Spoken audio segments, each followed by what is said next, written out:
Welcome, welcome, welcome. I hope you all have enjoyed Sandra High, who's my first guest on Shine with Tish podcast. We are here now with the my roll dog from back in the day, Miss Tracey, Dr. Tracey Hermanstyne. And the crowd says, hey, welcome, Tracey. Please introduce yourself to our viewers and our listening audience.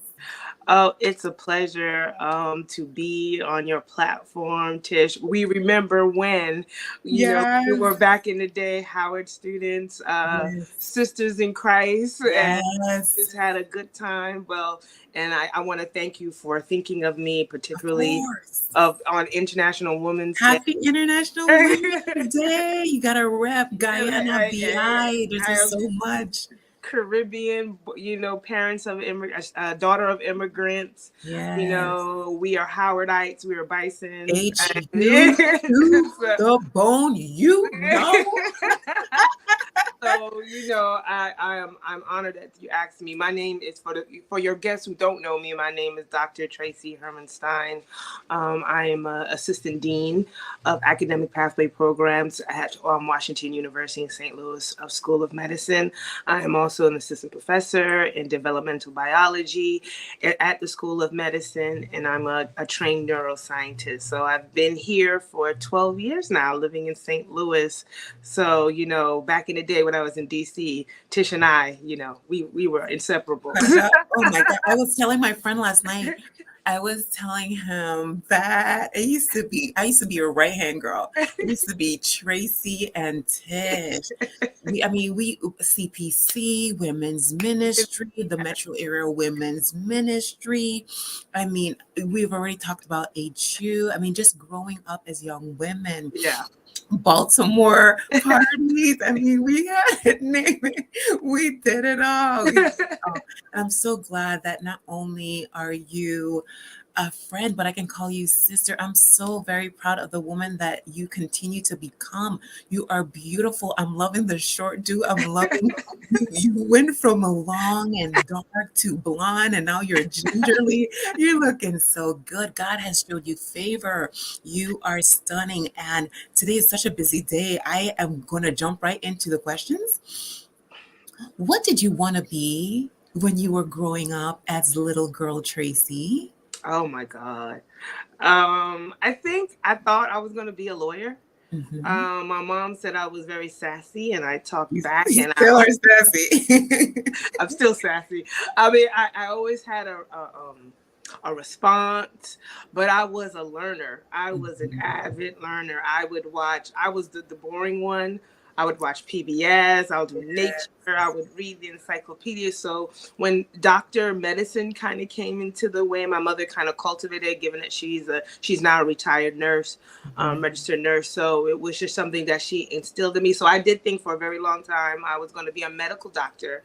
And then I fell into love of research and discovery and Yeah. creating knowledge. And so I was a little bit of a late bloomer, but I got there. So for a very long time, I think I was in the biomedical. I was always in that route. So it's not surprising that I'm a neuroscientist now. So that's I'm where so my glad you said that because the second half of the question is when did you start to realize? So I've worked in the medical space for a few years, and that's a universe. The medical yeah field is a yeah. universe. At what point did you find your affinity for neuroscience? Yeah, and it was so weird because if you were to ask anybody, I didn't even know really like what I knew what neurons were, and that was it. I knew where they were. They were in the brain, and it was a point I think in my career where I was not sure. I didn't get into med school.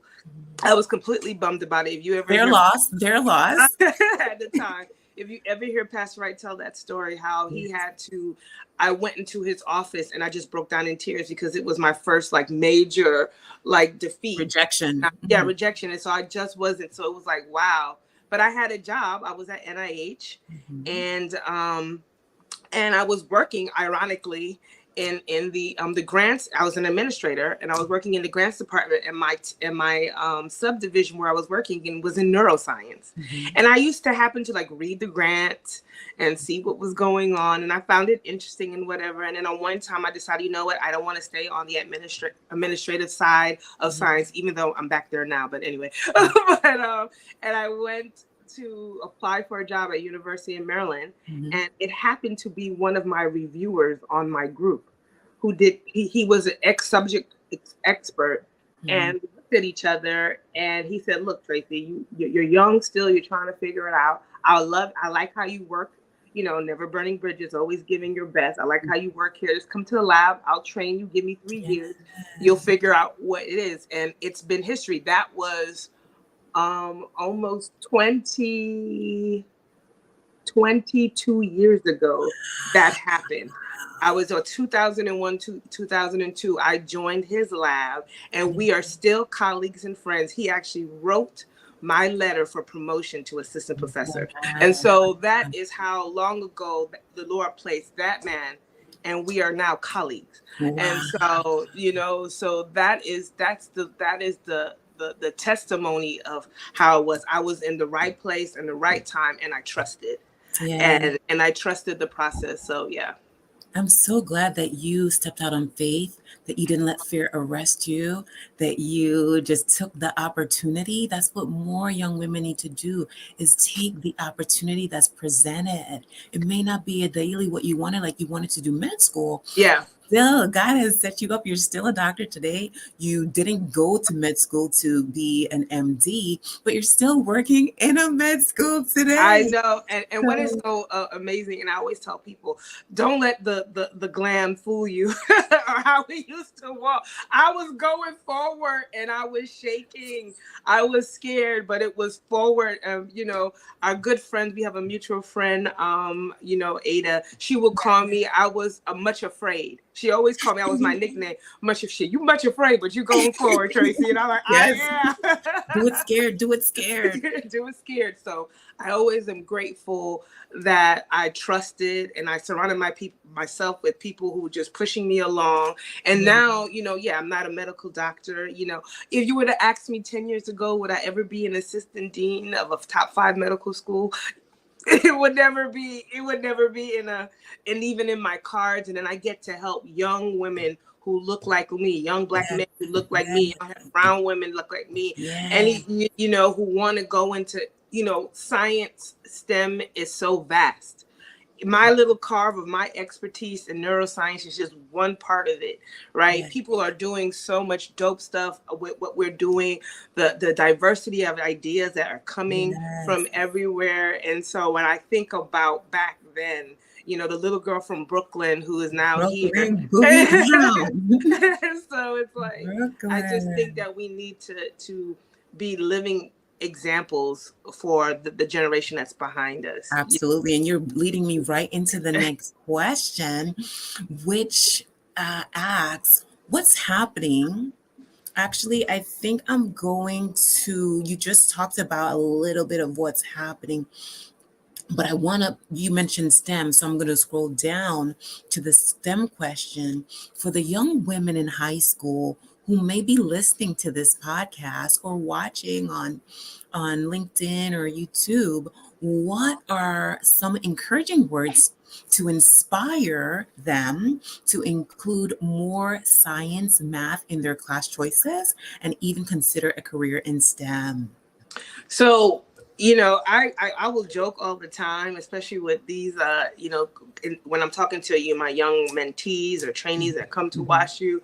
And I would say, I don't know how I made it, because all these programs, all these things that are available to you, internships, summer programs, you know, it was very few, and you were lucky to bump into these kinds of things. So I encourage you, you know, I think the generation is a little bit different, but this generation now has cell phones. You have Google.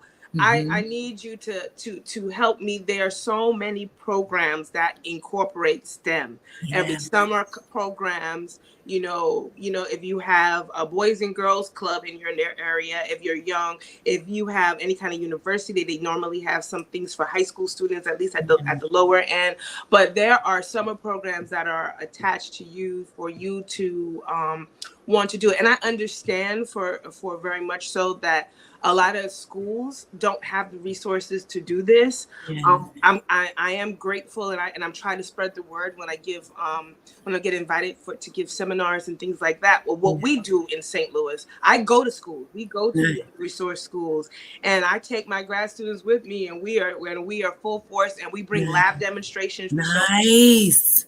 Yeah, we are cognizant that not everyone has the same opportunity. Yes. Right? So I talk to other universities. I talk to my alma mater, University of Maryland, where I got my PhD, and I told them, I was like, look, Baltimore is similar to St. Louis, and we are doing this, and we are doing it well. Nice. And so and just giving them some good practices of how to bring that up, because I do understand that the resources are not available for everyone. That's right. So we have to make that. But please, they are out there. I know they're out there, and so just be more diligent in finding it, and hopefully ask your teacher, ask your counselor. That's their job to guide you into those things. Thank you so much for giving a hand up and for understanding. Today we're celebrating International Women's Day. The purple is for justice. We have to fight for those that don't have those opportunities. The green is for hope. That little girl has a dream in her heart, and we want to fan that hope that it can come to pass. The white that you're rocking is for purity. It's intentional. It's because those innocent girls, even grown women who maybe our innocence may have been stolen, we still can encourage one another to break glass ceilings, to dream big, and to bring opportunities to. I was a little girl at one point too. I don't come from riding on anyone's coattails. It was God and God alone. I think it may have been one rapper that said a rose come out of the concrete. Like, it was only God. And so I'm just grateful that you are one of those women that's going into the neighborhoods that may not be as glamorous and bringing your lab and showing them, bringing your grad students to provide that opportunity for that young girl who just needs a chance to learn, to grow, to apply to that school with hopes that she can ultimately get in. I love it, Tracey. Shine on. Yes. The next question is, this is a juicy one. Fasten your seatbelts. International Women's Day was spurred by the Universal Female Suffrage movement, right? And originated from labor movements in Europe and North America back in the early 20th century. As an HR professional, I didn't need to watch the movie Hidden Figures to learn of the harsh working conditions for women, and particularly women of color. Here's the question. Is there an even percentage of women in neuroscience? And are you given the same amount of respect to your male counterparts? That's a good question. So I will say Black women are probably one of the most educated group of women that we will ever know. We are in the building. Yes. In the building. We are coming out.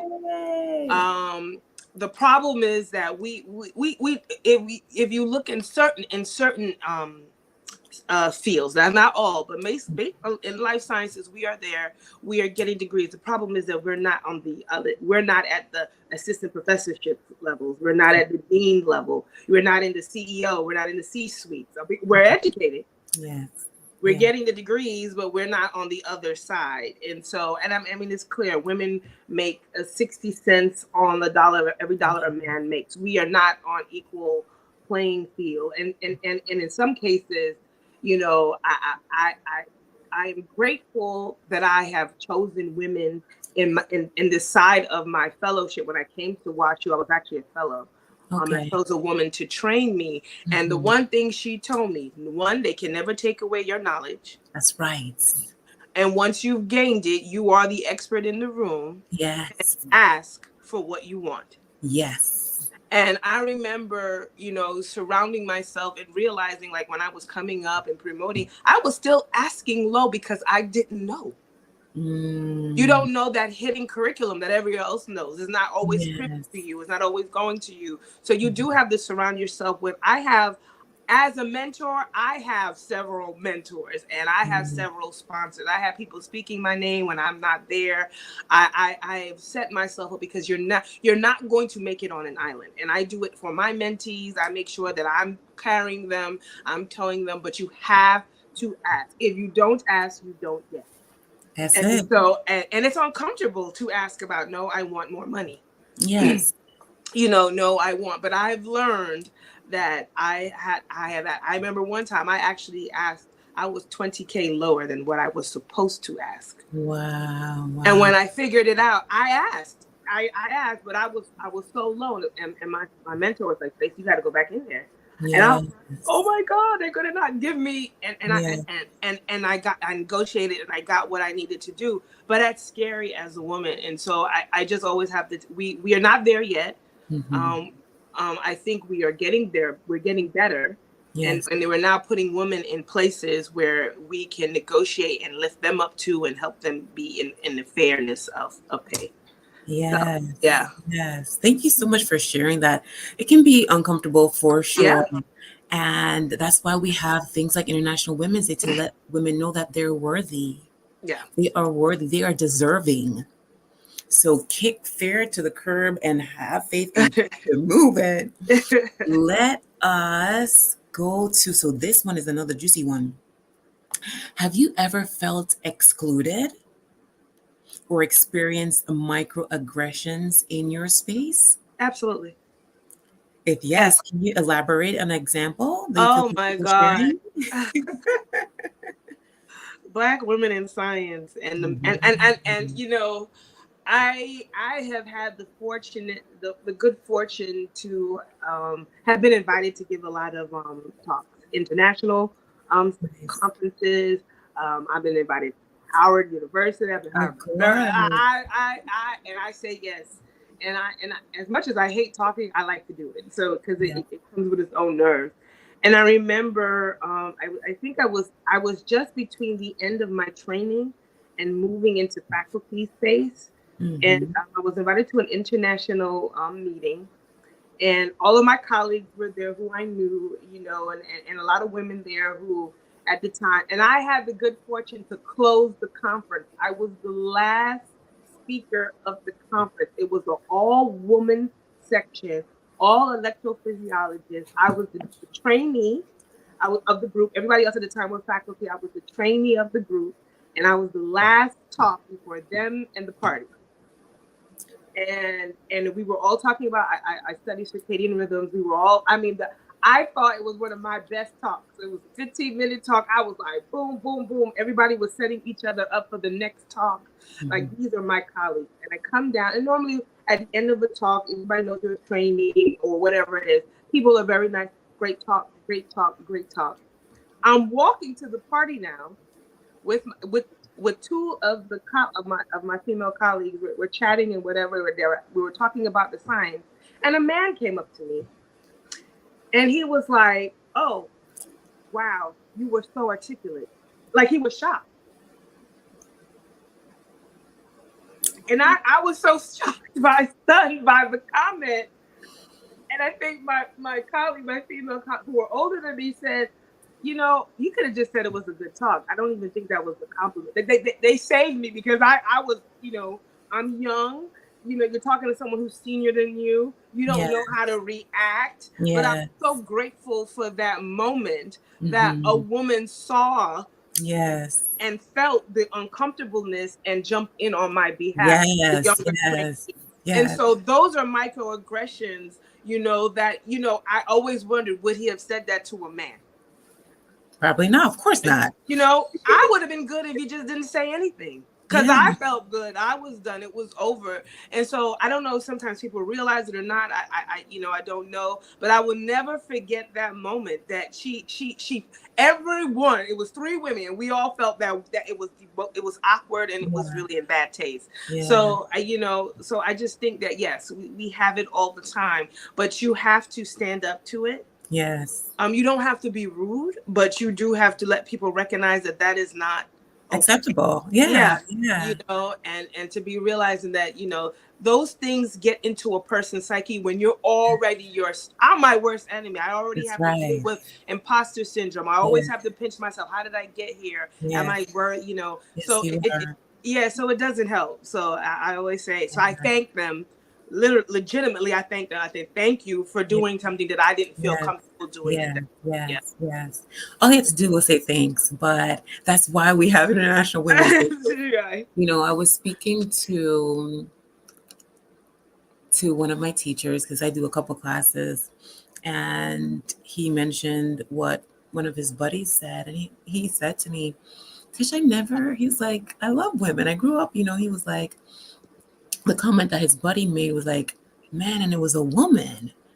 And he was like, but there still are individuals with biases that think that a woman should be barefoot and pregnant, and like that's it. And we're so much more. We're so much more. I'm grateful for days like today where we get to show. Every day we should be showing, but that we get to just take the time to remember where we've come from and to continue to fight the good fight.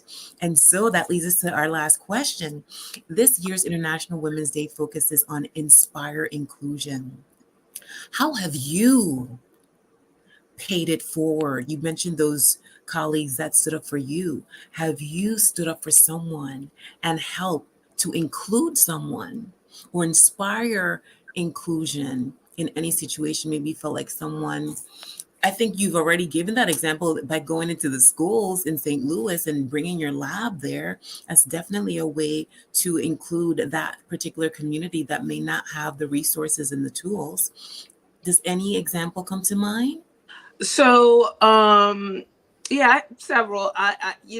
So my deanship is in the Office of Diversity, Equity, and Inclusion. So, Nice. I fought that fight for a very long time in terms of wanting to go into the DEI space, what that meant, how, but my passion and my work and my research were really now starting to come into hand in hand. Like I had a philanthropic side of me, and then I've had my research. So now the position that I'm in, actually March 1 was a year, allowed me to do both. I have a philanthropic arm to that. We budget everything.